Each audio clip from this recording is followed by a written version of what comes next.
बहुत समय पहले अरब प्रायद्वीप में व्यापारी रेगिस्तान से होकर गुजरने वाले प्रमुख व्यापारी मार्गों पर मसाले, बादाम और खजूर ले जाने के लिए करवा में यात्रा करते थे। जहां व्यापारिक मार्ग आपस में मिलते थे, वहां कई शहर फले फूलते थे। उन्हीं शहरों में से एक में एक राजा राज करता था। उसकी बेटी विवाह योग्य हो गई थी। आसपास के शहरों के 3 राजकुमार उसे विवाह करने आए, लेकिन राजकुमारी ने उन्हें घबराहट से देखा। एक राजकुमार दबंग था, दूसरा अपनी आदतों में गंदा था और तीसरा घमंडी था। पिताजी, मैं आपसे विनती करती हूँ, वह रोते हुए कहती है, मुझे उनमें से किसी से भी शादी करने के लिए मजबूर मत कीजिए। राजा अपनी बेटी से प्यार करता था, लेकिन वह अपने प्रेमियों को नाराज नहीं करना चाहता था और न ही अपने पड़ोसी नगर राज्यों को नाराज करना चाहता था। मैं इस बारे में सोचूंगा। उसने तीनों आयुधकों से कहा, कल फिर आना। अगले दिन उसने उन्हें और राजकुमारी को अपने सिंहासन कक्ष में बुलाया। राजा ने कहा, तुमसे हर एक बेटी का विवाह करने के लिए पूरी तरह से योग्य है। इसीलिए सही निर्णय लेने के लिए मैंने तय किया है कि तुम तीनों एक वर्ष और एक दिन के लिए दुनिया में चले जाओ। जो भी सबसे अद्भुत वस्तु लेकर लौटेगा, वही मेरी बेटी का विवाह करेगा। राजकुमारी ने राहत भरी सांस लेते हुए सोचा, कम से कम 1 साल की मोहलत तो मिल गई। और राजा ने सोचा, कौन जाने 1 साल और 1 दिन में क्या हो जाए। सच तो यह था कि वह मन ही मन यही उम्मीद कर रहा था कि उसमें से कोई भी वापस न आए। तीनों राजकुमार साथ साथ चल पड़े। 1 हफ्ते की यात्रा के बाद वे सड़क के एक मोड़ पर एक कुएं के पास पहुंचे। मोड़ पर सड़क 3 अलग अलग रास्तों में बट गई। स्पष्टता यही पर हमें लगा होना चाहिए। पहले राजकुमार, जो कि दबंग था, बड़े अधिकार के साथ कहा, क्या आपको नहीं लगता कि हम यह जानते हैं? दूसरे राजकुमार ने अपने गंदे हाथों को अपने लगावे पर पोंछते हुए कहा, आपने जी नहीं सोचा? पहले राजकुमार ने झट से कहा, यह है कि महल लौटने से 1 सप्ताह पहले हम सभी को यह मिलने की योजना बनानी चाहिए, ताकि हम जो कुछ भी पाएंगे उसकी तुलना कर सके।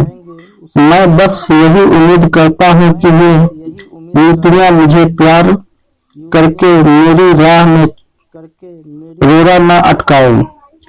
तीसरे राजकुमार ने अपनी बाल पीछे करते हुए कहा, ये बहुत बड़ी मुसीबत है।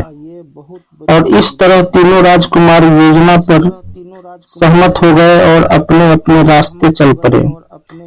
जब महल लौटने पर समय आया तो तीनों उसी रास्ते से कुएं तक लौट गए जिस रास्ते से वे गए थे। पहले राजकुमार ने दूसरे से कहा, तुम कुछ ज्यादा ही थके हुए लग रहे हो। मैं ठीक हूँ। दूसरे राजकुमार ने अपनी आस्तीन पर नाक साफ करते हुए कहा, बताओ तुम्हें क्या मिला? केवल एक क्रिस्टल बॉल। पहले राजकुमार ने यथावंश लापरवाही से कहा, जो दुनिया में कहीं भी घटित हो रही किसी भी घटना को आप देखना चाहते हो। बाकी दोनों प्रभावित हुए और थोड़े चिंतित भी। पहले राजकुमार ने मुस्कुराते हुए दूसरे से पूछा, और तुम्हें कौन सी अद्भुत चीज मिली?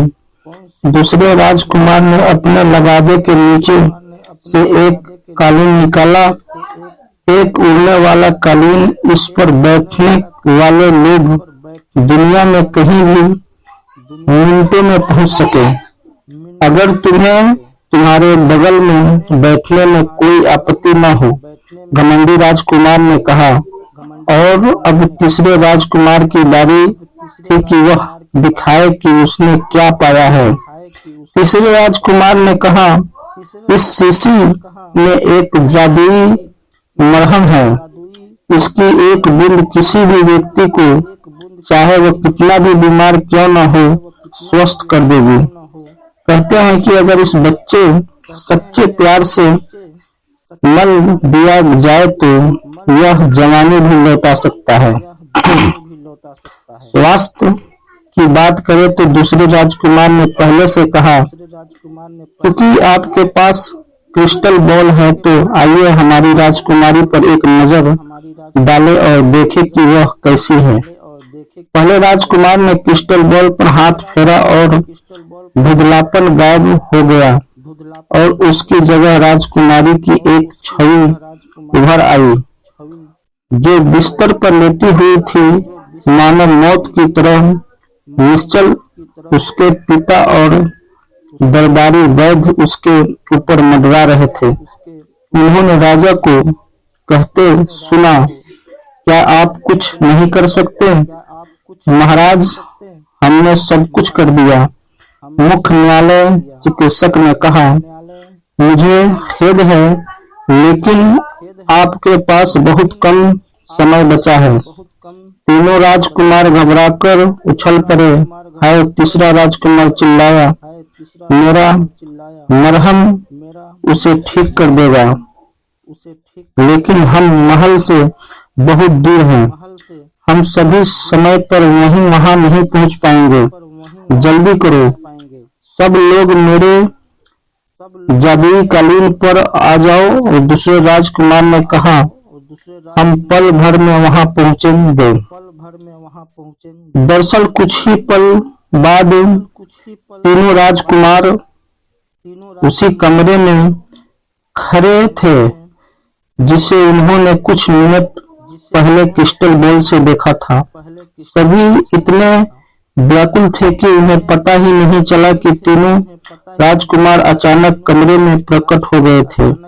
बिना कुछ कहे तीसरा राजकुमार राजकुमारी के बिस्तर पर के पास गया और अपनी उंगली से उनके माथे पर मरहम की एक बूंद लगाई और उसे उसके बेड स्टैंड पर खड़ा दिया। उसने पलकें झपकाई और कुछ सेकंड बाद अपनी आंखें खोली। फिर उसे अपना सिर हिलाया और उठकर बैठ गई। मुझे बेहतर लगा है कि उसने कहा, यह तो चमत्कार है। पिता चिल्लाया और खुशी से अपनी बेटी को गले लगा लिया।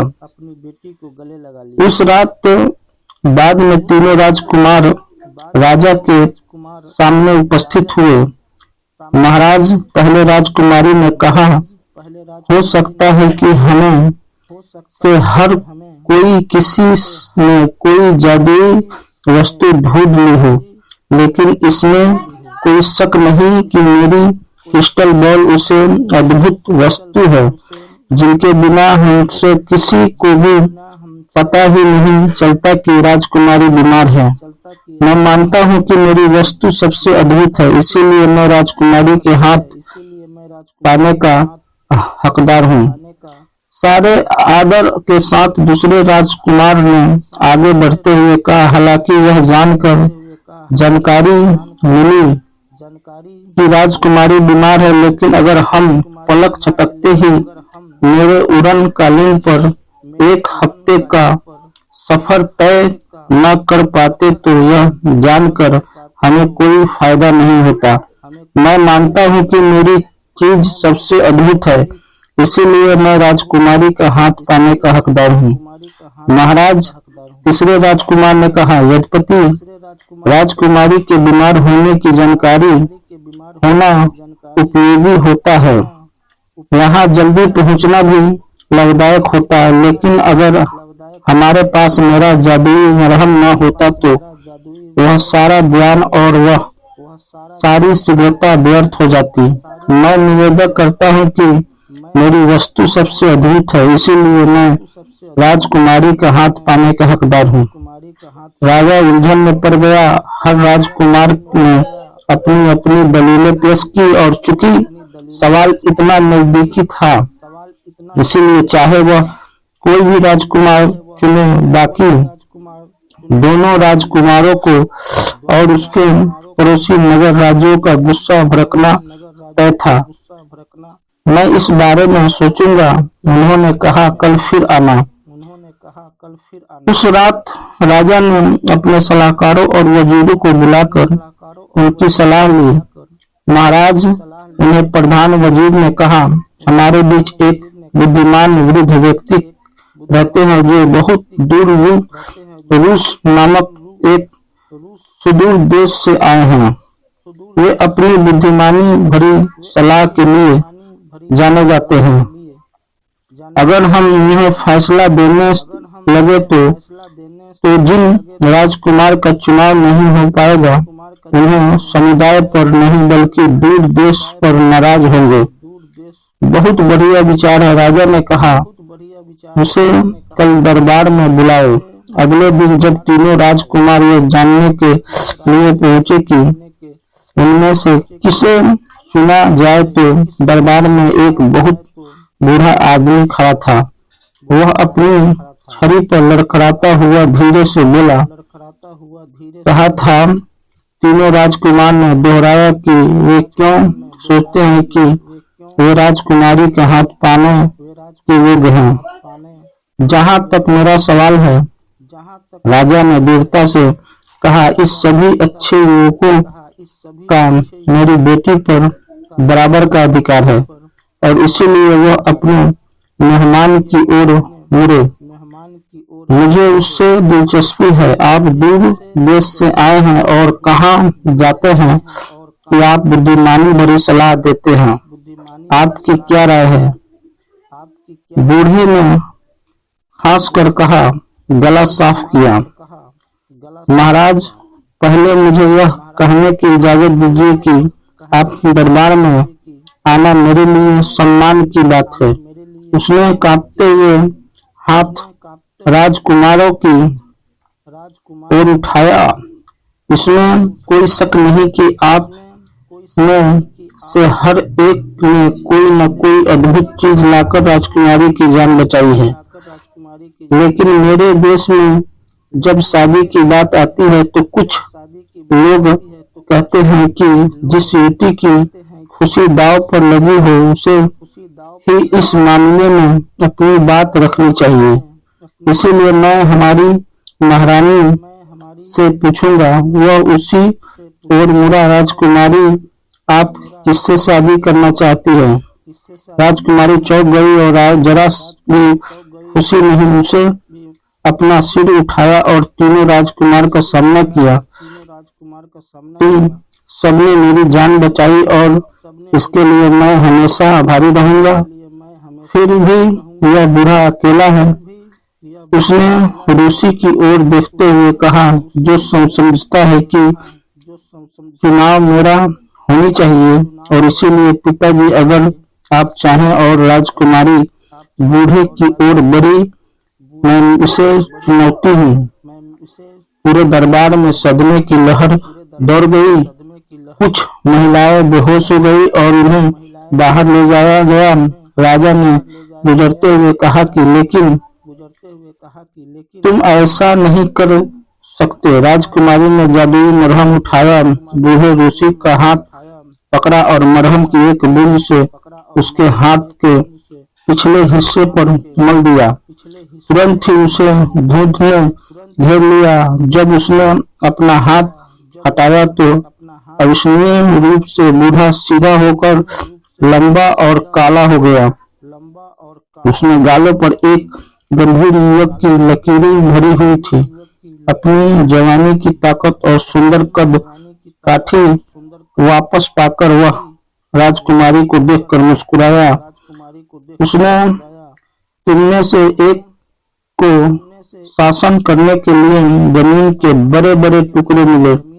राजा ने तीनों राजकुमारों से जल्दी से कहा, तुमने हमारे राज परिवार के लिए जो किया उसमें हम कभी नहीं भूलेंगे। बेशक तीनों राजकुमार के पास क्रिस्टल बॉल, उड़ने वाला कालीन और शीशी में बाकी बची हुई मरहम जैसी जादुई चीजें अभी भी मौजूद थी, और जल्द ही उन्होंने पड़ोसी देशों के शादी के लिए खूबसूरत राजकुमारियों को आकर्षित किया, और इस प्रकार वे सभी हमेशा खुशी से रहने लगे, जैसा कि आज भी सोचते हैं।